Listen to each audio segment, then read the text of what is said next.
Hello and welcome to Mary Live. This is Dr. Mark Miravalle.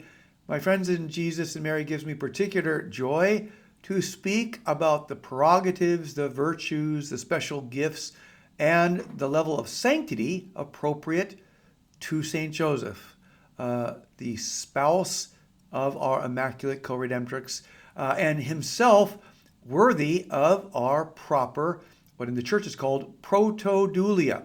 So protodulia means a level of dulia as first, ergo the proto in Greek, first among the saints after Our Lady.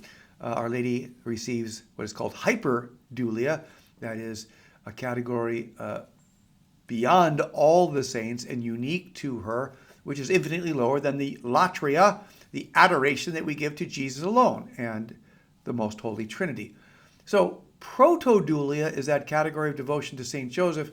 And in previous Mary Live programs, we have talked about the history of Saint Joseph in the Old Testament and the New Testament, the ordeal of Saint Joseph, the patristic treatment, especially Saint Augustine, and then the scholastic treatment, including Saint Thomas Aquinas, the great Teresa, who had such a remarkable devotion to Saint Joseph, and on to the papal magisterium of the 19th to the 21st centuries, and the remarkable papal honoring of Saint Joseph and designating him as patron of the Universal Church by Pius IX in 1870. Even talking about Saint Joseph in private revelation. So if you're not familiar with those, I encourage you to go back to earlier Mary Lives, which you can find on motherofallpeoples.com, as well as a treatment in something called a masterclass in Mariology. Myself and Dr. Robert Vestigi, who've talked more about the theology of St. Joseph as well. Here, I want to offer you just 3 insights regarding St. Joseph. And I pray that these 3 insights, perhaps new to some, may encourage a deeper love of St. Joseph, because St. Augustine's right. His principle, and applying his principle then to St. Joseph, what St. Joseph was to Jesus, St. Joseph is to you.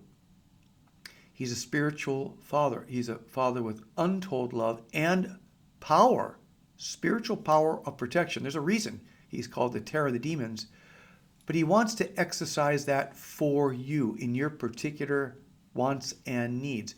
But you're going to have to open your heart to his heart to allow him to fully do that. So it's my prayer that through our brief discussion on a couple of dimensions of the life and holiness of St. Joseph, that will accentuate and dispose your heart to love St. Joseph more, because truth is in the mind, but love is in the heart. And so the truth has to drop down into the dimension of love. So what are these 3 elements? First of all, let's talk briefly about what has been called the royalty of St. Joseph. Now, it's very clear biblically that St. Joseph is in the line of the kings of David. This is part of the genealogy that we find in Matthew 1. And so the line from Abraham to David, and then from David to Joseph. Now, we appropriately look to Joseph's legally adopted son, Jesus Christ, not a biological son, of course, but as St. Augustine will say, Joseph's the true virginal father of Jesus. And in the line of David, it's this adoption that Joseph offers to Jesus, and in fact is contracted, that allows Jesus to be born King of Kings in the line of King David and the other kings that come down. But let's focus on the Josephite element just for a moment. For example, when the Holy Family goes during the census, they go to Bethlehem. Why? Because Joseph is of the house of David. Now, that's a packed statement. When you talk about being of the house of the royalty from which David comes, that indicates that you, of course, are royalty yourself. So if you said, I happen to be from the House of Windsor and you're in Great Britain, well, then people know you're part of the royal family by some extension. Or if you said, I'm a Habsburg descendant, well, then you're a descendant of the royal family of the Holy Roman Empire, or the Bourbon French dynasty. You get the idea. We don't have that in the United States, but clearly nations with kingdoms understand what it means to say, I am of the house of the king. Well, Joseph is of the house of David. Now, let's make a further specification. So there's no question that Joseph is of Davidic royalty. So instead of the Bourbon family, you would say the Davide family, and St. Joseph officially registers in the census as being a descendant of the house of David. Now, there's a further possibility, and this is something that authors like Brent Petrie and John Bergsma has seemingly confirmed, and that's the possibility that Joseph is actually the, quote, hidden king in the line of David. Let's go to a little background to make sense out of that. So in the 6th century BC, you have the Babylonian captivity, you have the Babylonian exile, and before all of that, you have the Babylonian destruction of Jerusalem.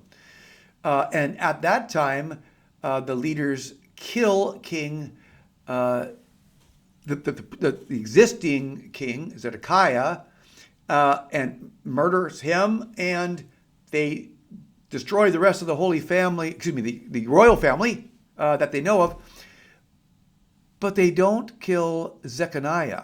And that's why the genealogy continues with Zechariah. But from the time of the Babylonian exile, you could say the royal family goes underground because, of course, they could not compete with not only the Babylonians, but afterwards, later, the Greek occupation and then the Roman occupation. So this gets interesting when you bring in the dimension of Herod.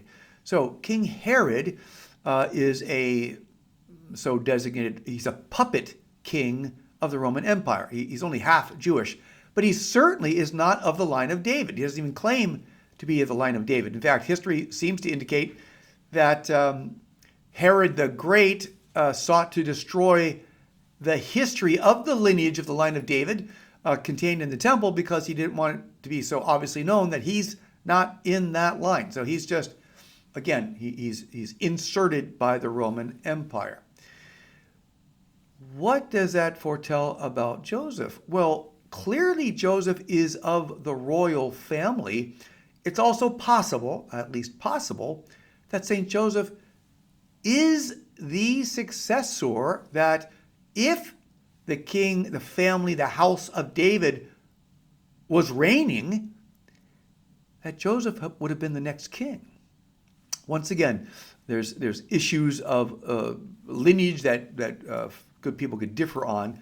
Clearly, he's of the house of David royalty, but it's also possible, at least possible, that he would have been the successor king after Jacob, had the family of David not gone underground with the Babylonian exile and then staying underground with the Greek domination and then the Roman domination.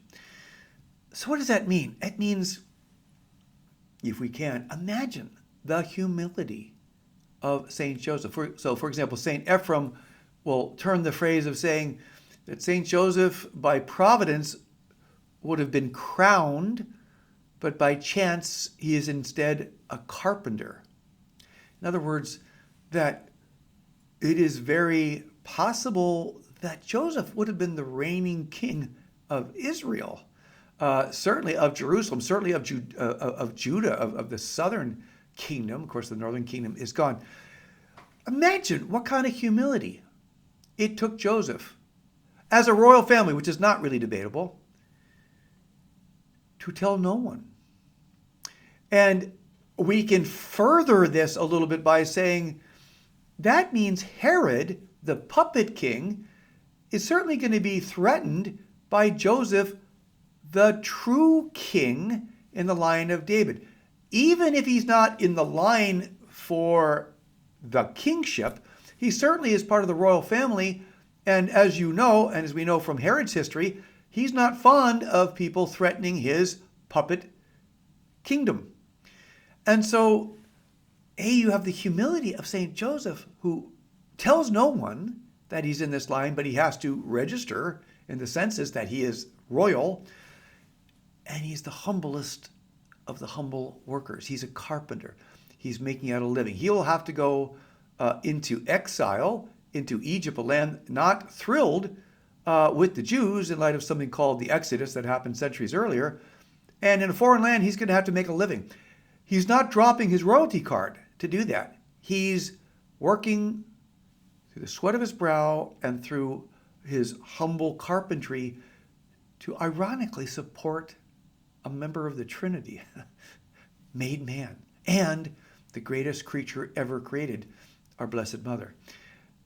That should impress all of us with the call of humility and how God oftentimes uses humility to raise up. I think of St. Michael the Archangel and the possibility, as some of the fathers said, that he was in the eighth choir, and this is again a patristic tradition, a minor patristic tradition, but because of his strong support of God saying what his name means, who was like unto God, God the Father raised him from the eighth choir of archangels to the highest level and gave him a new dominion over the heavenly host. Well, in like way, St. Joseph is the humble and hidden member of royalty, and even possibly the king. And so, again, the power of silence and humility and obedience and purity. These are virtues that the world do not highlight today and did not highlight during the time of Joseph, but he exercised them with untold humility and grace. And that's why St. Joseph is the model of sanctity through silence, not through self-promotion. What a lesson for all of us to examine. How many of us, if we had a royal lineage, would tell no one and not, in fact, there's examples, unfortunately, of people with royal family connections no longer even really playing a role with the royal family, but trying to use that reputation for benefit. So the focus here is the royalty of St. Joseph, who in humility serves as a simple carpenter. God made man, the second person of the Trinity made man, and Our Lady. Secondly, and by the way, again, notice the persecution of Herod. Joseph receives information through dreams, and he realizes that there's, the son, Herod Antipas, is just as devious as his father, Herod the Great, and so he does not return to Bethlehem. Where does he go?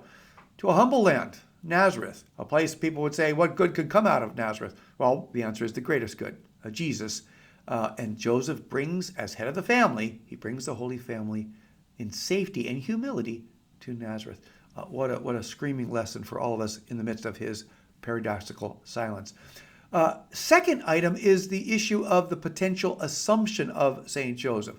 Now, let me just clearly say, the church does not teach this as a doctrine, but the church has granted this idea of Joseph's bodily assumption as a legitimate theological position. So I'm going to say that again. It's not a doctrine of the church, but for example, St. John the 23rd said that faithful can believe in the assumption of St. Joseph. So let's make a few distinctions. First distinction is St. Joseph could not assume like Our Lady assumed in virtue of an immaculate conception. Why? Because St. Joseph did not have an immaculate conception. Much of the mystical tradition tells us that St. Joseph was sanctified in the womb. Even several mystical references say that he was sanctified a moment after his conception, but he was not immaculately conceived. So with Our Lady, her assumption is a natural consequence of her immaculate conception because she would not be subject to bodily corruption and death through bodily corruption. Even if she had a temporary separation of soul and body before her assumption fully into heaven, she could not die from the effects of sin because she's the fullness of grace and she does not have the effects of sin. That's in virtue of her immaculate conception. St. Joseph was not immaculately conceived, but why do some put forward this position of his assumption? People like who? Well, people like, St. Francis de Sales. Well, he focuses on, and others after him, the great Cardinal Lipisier, who wrote the definitive work on St. Joseph in the 20th century, De Santo Joseph, in Latin text. Also, by the way, in that text, it talks about St. Joseph and the legitimacy of this position. Also, the legitimacy of considering St. Joseph a co-redeemer, second only to Mary in relation to Jesus. That's also in this book, which has the foreword by none other than Pope St. Pius X. So, why the assumption? Well, de Sales and others will use Genesis 50:23 as a possible foundation. Now, what is Genesis 50:23? And there's other references as well in the text of Genesis. That is when, during the Exodus, when the Israelites left Egypt, it says that, quote, they brought the bones of Joseph into the promised land. The bones of Joseph. Now, de Sales and others saw that as a prophetic text, that as they literally brought the Old Testament Joseph's bones from Egypt to the promised land, the land of milk and honey, that this also foretold that St. Joseph would have his bones brought into heaven. Now, a quick word about Enoch and Elijah. The church has never confirmed the assumption of Enoch and Elijah bodily, but rather that they have a dramatic exit from this life, which indicates their holiness.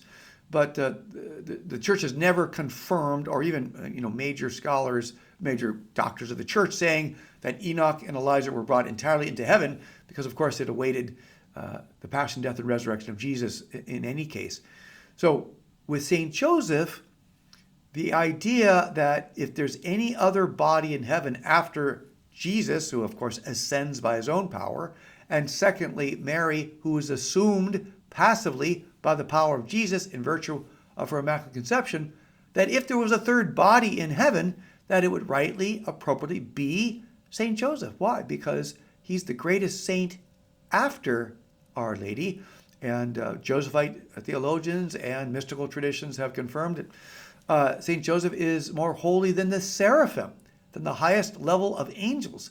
But how appropriate that you would have the Holy Family all present both in soul and in body in heaven. So I personally would maintain the assumption of St. Joseph because I would say if there's a third body in heaven, it would certainly be that of St. Joseph. Again, I say again, it's not a doctrine of the church. But I think if you understand the theology of the body of John Paul II, I think it fits very well because the body expresses the person.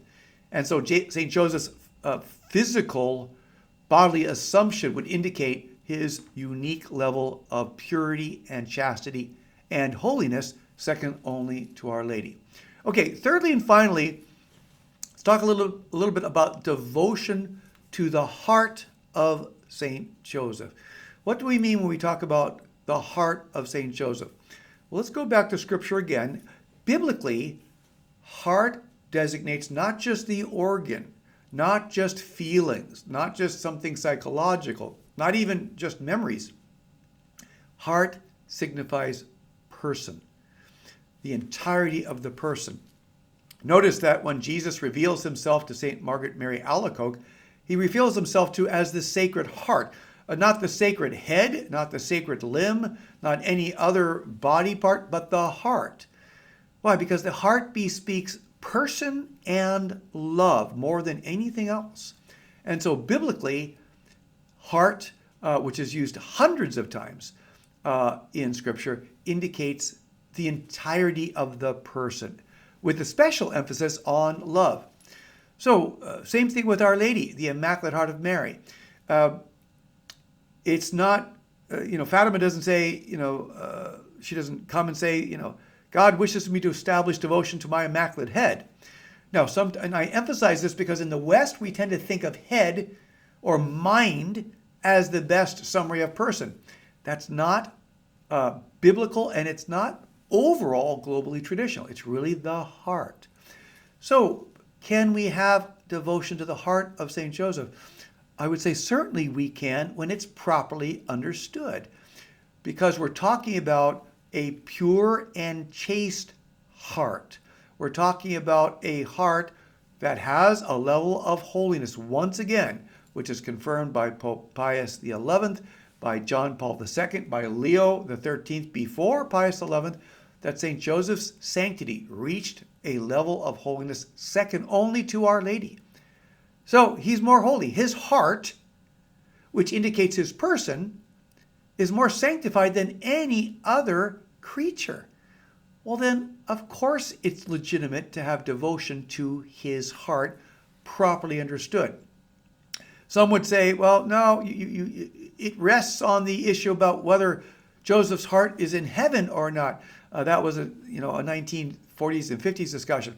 No, it really does not, because it's not contingent. It's not based on the assumption of his body, although I think that is probably the case. It's focused on what his heart means. And his heart is an instrument of love. St. Francis de Sales and St. John Eudes both say that after Jesus, Our Lady loved the heart of Joseph more than any other heart, any other created heart. You've got new artwork. This is from an outstanding contemporary Italian artist, emphasizing, obviously, the heart of St. Joseph. So, this can be potentially interesting, things like the hidden kingship of Joseph, his royalty, his potential assumption, and also what we do know, that he's patron of the universal church. That means his fatherly intercession is universal, more than any of the other saints. Again, God awards gifts according to vocation. God the Father gave Joseph the greatest gifts possible after Our Lady, so that he could be the best, the greatest human icon of God the Father himself. Now, again, Our Lady's advanced in holiness, but as a male father figure, no one surpasses St. Joseph. So, all this, God willing, will lead for us to open our hearts to his heart. And how do we do that ultimately with devotion? Well, first of all, Pius the 11th confirms what Benedict the 15th initiated, and that is every Wednesday. Every Wednesday is a day dedicated to St. Joseph. If you kick that into your mental and liturgical calendar and your daily planners, every Wednesday you're called to think of St. Joseph in a particular way. I strongly encourage you to take 3 minutes every Wednesday, at least, and pray the Litany of St. Joseph. I would double down on that, with all due respect, to men. Why? Because when you pray the Litany of St. Joseph, I would encourage men to pray the Litany of St. Joseph every day. It's one of the best 3-minute investments you can make. Why? Because it tells us what St. Joseph is, and it tells us what we are not. We are not yet reflecting the sanctity of Joseph, but he will help us get there as much as we can. And so that Litany of St. Joseph is very valuable. But families, to pray the Litany of St. Joseph together at least every Wednesday would be a great benefit in terms of loving St. Joseph more. Now, some might say, look, I buy what you're saying. I get it. I just don't have it in my heart. Well, that's okay. It has to pass from the head to the heart. So it's got to be in the head first. You got to realize who St. Joseph is and why he seeks to be your and my spiritual father. Once we get that, then we can talk about, okay, how do we get it to the heart? And that's the order of love. And that can take some time, but we have to be consistent and practical in doing things that will assist love of St. Joseph. So, number 1, the Litany of St. Joseph. Number 2, there's what's called the oil of St. Joseph, which comes from the oratory in Montreal through the intercession of St. Andre Bessette, who has called himself the dog of St. Joseph. Hundreds and hundreds of miracles through applying this oil of St. Joseph. You can even order it online, but it's a beautiful Josephite sacramental. Thirdly, there's the cord of St. Joseph that can be worn for chastity. If you, like so many men, and not just men, but let's focus on men for a moment, are struggling with the porn stuff, the impurity, put that cord of St. Joseph around your waist and help him to intercede for greater chastity. There is also, of course, consecration to St. Joseph. And I would say in a new development that I think is very rich and very positive, think about consecrating yourself directly to the heart of St. Joseph, because then you're pinpointing what makes St. Joseph exactly the person that he is. His sanctity, his humility, his obedience, his purity, and also his power against Satan as the terror of the demons.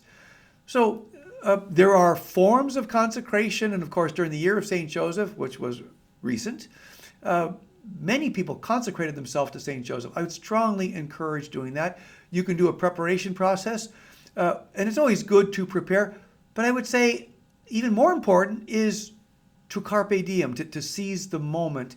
And if you feel called to give yourself to St. Joseph, to give your heart to the heart of St. Joseph, I would say at least to initiate, go to your bedroom or go before the Blessed Sacrament and in your own words say, from integrity, from total honesty, St. Joseph, I want to unite my heart to your pure and chaste heart. I have these particular issues with my heart that I would like you to heal. I would like you to purify. So I'm not speaking against the benefits of a formal process. I am speaking in favor of starting it with an act of love, a personal, heartfelt, and honest statement, opening your heart to the pure and chaste heart of St. Joseph. And of course, the solemnity of St. Joseph is a great way to do that, a great day on which to make this consecration, but it's not limited to that. I would say any Wednesday, even first Wednesdays, can have a special power of liturgical appropriateness in that as well. So ultimately, my friends, it's ite ad Joseph. It's go to Joseph. That's what Pharaoh told the people of the Old Testament at times of trial and potential starvation and a potential purgation. And in many ways, we face the same thing today. It's in different forms, but I think we're facing unprecedented trials. That's why St. Joseph appears at Fatima, is to tell the world that he's going to be part of the triumph of the Immaculate Heart. But he also wants to be your personal spiritual father. So go to Joseph. Give yourself to him. Use these forms of devotion. Think of Wednesday, associate it with St. Joseph. Follow through with things like the litany and these other elements. Ultimately, give your heart to the pure and chaste heart of Joseph. You'll never regret it, because he's a spiritual father we can all benefit from. What he did for Jesus when Jesus was on earth, he wants to do to the members of the body connected to Jesus. That's you and me. So thanks for being with us. And again, let's ask St. Joseph for his intercession through prayer. In a special way, let's show him our love through new dimensions of devotion to him. Thanks for being with us. God bless you all.